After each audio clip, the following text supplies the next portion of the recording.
আজকে সারাদিন আমি অনেক টায়ার্ড, তো বাড়িতে আসলাম ফাইনালি একটু ঘুমানোর জন্য। কিন্তু আমার বাড়িটা এখন একটা অশান্তির একটা জায়গা, আমি এখানে শান্তি পাই না। শান্তি না পাওয়ার জন্য আমি নিজেই দায়ী। প্রথমত হচ্ছে কি, ঘুম থেকে ওঠার আগে অনেক মানুষ ফেস করি, বাট এই মুহূর্তে যেটা ফেস করতেছি 10:37 বাজতেছে। খুলনা থেকে একজন মেয়ে আসছে, মেয়ে বলতে তার বাচ্চা কাচ্চা আসে মনে হয়, বাচ্চা কাচ্চা নিয়ে আসে নাই। এখন তার বিষয় হচ্ছে, সে দিনের বেলা আসছিল, আমার পায় নাই। অনেক বুঝাইছে, আমার ফ্যামিলি বুঝাইছে, বাড়ির আশেপাশের লোকজন, বাট উনি যায় না, উনি আমার সাথে কথা বলবে। এখন কথা কি, তার সমস্যা, তার ছেলে মেয়ে অসুস্থ বা কি অনেক কিছুই বলতেছে। এখন জাস্ট আমার একটা জিনিস আমি বলতে চাই, আমি কি কখনো এরকম একটা কাজ করছি এই ক্যাটাগরি, যে মানুষ বাড়িতে আসছে দেন ওরে আমি এই ধরনের হেল্প করছি? আমাদের এই যে লক্ষ লক্ষ টাকা, এটা দেখে না মানুষের হিতাহিত জ্ঞানটা জাস্ট হারাই ফেলে, মানে একদম ব্রেন থেকে আউট হয়ে যায় যে এটা কিসের সাথে কি।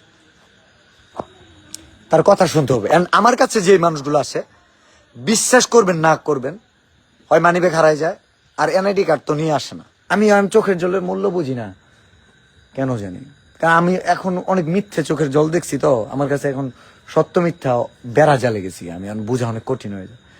শুধু নিজেরটা বুঝি যে যা বলতেছি সত্য বলতেছি। একটা মানুষ খুলনা থেকে আসছে, অনেকে আমার এই ব্যবহারে ভাবতে পারে যে ওর রাগ, ওর আচার ব্যবহার ভালো না। আসলে ঠিক আমার জায়গায় থাকলে বুঝতো। এক হচ্ছে অনুপ্রেরণার একটা প্যারা, চাপ আছেই, ওটা অত্যাচার বলবো না, ওইটা মানায় নেওয়া যায়। সকালবেলা কিছু লোক ফেস করি যারা হেল্পের জন্য আসে, আর কিছু লোক ফেস করি যারা ভিডিওর জন্য আসে। আপনি বলেন, মানুষ শোনো, কোথা থেকে আসছেন? খুলনা থেকে। কয়টার সময় আসছেন? আমি আসছি 3:30। খুলনা কোন জেলা? বাগেরহাট। বাগেরহাট থেকে আজকে 3:30 আসছেন? হ্যাঁ, রওনা দিছিলেন কখন? কালকে রাত 8টা বাজে রওনা দিছি। আমাকে কতদিন ধরে চিনেন?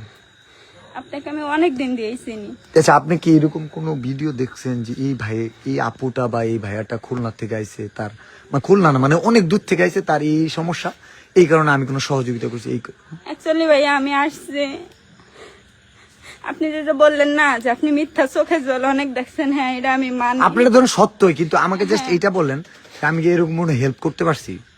না ভাইয়া, এরকম কোনো হেল্প করেন নাই, কিন্তু আমি তো অন্য কোনো একটা ইসে আসছি, হেল্পের জন্যই আসছি। কিন্তু আমার পুরো ঘটনাটা শুনলে হয়তো জি, আপনি এখানে অডিয়েন্স আছে এই মুহূর্তে, আপনাকে দেখতেছে 360 জন। আপনি একটু শোনাবেন যে আপনার ঘটনাটা কি, একটু শুনতে। আমার ঘটনাটা অ্যাকচুয়ালি লাইভে তো এত, আমি আপনাকে আগে খুলে বলতে চাইছিলাম। আমি আসলে আমার মধ্যে নাই। আমার মধ্যে যদি থাকতাম, আমার একটা জীবন ছিল না, নিশ্চয়ই আমার পরিবার ছিল। আমি তো ওইটা পারতেছি না। রাতের 10:30 বাজে, প্রায় 11টা বেজে যাচ্ছে, তাহলে আমি পরিবারে আসতাম না। কিন্তু আপনি আমার জন্য অপেক্ষা করতেছেন, তাইলে আমি কি শুনবো? আমি তো সমাধান করে গেছি। আপনি একটু বলেন, মানুষ শুনুক, কি সমস্যা আপনার বলেন। অ্যাকচুয়ালি আমার হাজবেন্ড আগে ভালো একটা চাকরি করতো, ওইখানে অনেক টাকা বেতন পাইতো। পরে আমার একটা ব্যবসাও করতো, ব্যবসায় অনেক টাকা আমার ভাসুরে নিয়ে যায়, প্রায় 22-23 লক্ষ টাকার মতো আমাদের কাছে ছিল। আমার 4 ভরি গয়না ছিল, ওই গয়নাগুলো বেচে আমি টাকা দেই ওনাকে বসুন্ধরা সিটিতে দোকান নেওয়ার জন্য। তারপরে উনি ওই টাকাগুলো মেরে দেয়, উনি ওই টাকাগুলো দেয় না। ওই সময় আমার ভাসুর, আমার আপন ভাসুর, আমার হাজবেন্ডের বড় ভাই। তারপরে উনি ওই টাকাগুলো আর দেয় না আমাদের।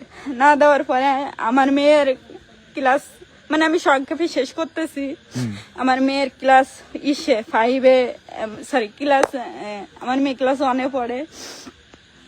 আমার মেয়ের স্কুল বন্ধ করে দিই আমি ফেব্রুয়ারি মাসে। তারপরে ফেব্রুয়ারি মাসে আমার মেয়ে আমার বাপের বাড়ি, আর আমার ছেলে 3.5 বছর বয়স। তখন ফেব্রুয়ারি মাসের 28 তারিখে হঠাৎ করে আমার হাজবেন্ড চাকরিটাও ছেড়ে দেয়। ছেড়ে দেওয়ার পরে ওই টাকার পিছনে দৌড়াই। তারপরে বাড়িতে কিছু জমি আছে, ওই যে 1.5 লক্ষ টাকা ঋণ করে যে টাকা দিয়েছিলাম 30 লক্ষ, ওই টাকাগুলো মানে ওই ঋণটা পরিশোধ করার জন্য। এই জায়গায় শুধু আমি একা যদি জড়াই থাকতাম, তাহলে আমি কোনোদিনও আপনার কাছে আসতাম না ভাইয়া। এখন আমাকে একটু জাস্ট বলেন, এখানে আমি বলি একটু আমি- একটু share- না, অনেকেই শুনতেছে আপনার কথা, আপনি শেষ করুন, সমস্যা নেই। করি। তো আমার আমার ছেলের বয়স 3.5 বছর। আমার ছেলেটা থাকে আমার বোনের কাছে, আর আমার মেয়ে থাকে আমার মায়ের কাছে।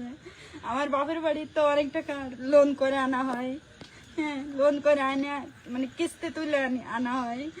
ওই কিস্তিগুলো দিতে পারে না দেখে আমার মারে প্রতিদিন এসে করে। আমার মা বয়স্ক মানুষ, উনি বাড়ি থাকতে পারে না। আপনার কথা শেষ। আচ্ছা, আপনি আর একটু বলেন, তারপর এই আমি বলতেছি। টাকাগুলো আমি 3 দিন আত্মহত্যা করতে গেছিলাম ভাইয়া। হ্যাঁ, হয়তো বা জানি না, আমি কিন্তু টাকা আপনার কাছ থেকে নিতে আসি নাই। তাহলে আমি কি করবো? ঠিক আছে, আপনি যেমন এই যে বগুড়া ঘর করে দিছেন, এই করে দিছেন, এইরকম যাইয়া আমার যারা মানে টাকাগুলো পাবো ওদেরকে দিয়ে শুধু আমার বাসায় আমার বাচ্চা দুটো আমার বুকে ফিরে দেন ভাইয়া, আমার জামাই গেছে। আচ্ছা, ঠিক আছে, এটা অনেক হৃদয় বিতারক ঘটনা। আমাকে একটু বলবেন, আপনার বাড়ি কই? বাগেরহাট। বাগেরহাট, খুলনা। এনআইডি কার্ড কই? এনআইডি কার্ড ভাইয়া আমি ওই যে আমার বাসা থেকে বের করে দিছে আমারে, তো আমি তখন কিচ্ছু নিয়ে বের হইতে পারি নাই। বুঝতে পারছি। হ্যাঁ। এন্ড আমি বলি, এটা দেখা যারা হৃদয়বান মানুষ আছে তাদের তাদের অনেক কষ্ট হইতে পারে। আমি জানি না আমার হৃদয় আছে কিনা, আমার দুইটা পৃষ্ঠা আছে। একটা হচ্ছে গিয়ে ইস্পাত ধীর মনোবল, ওটা লোহার চেয়েও শক্ত। And আরেকটা আছে মোমের মতো নরম একটা হৃদয়, যেটা আপনারা মাঝে মধ্যে দেখেন। কিন্তু এইসব বিষয়ে আমি মানে লোহার চেয়েও শক্ত, কঠিন হয়ে যায়।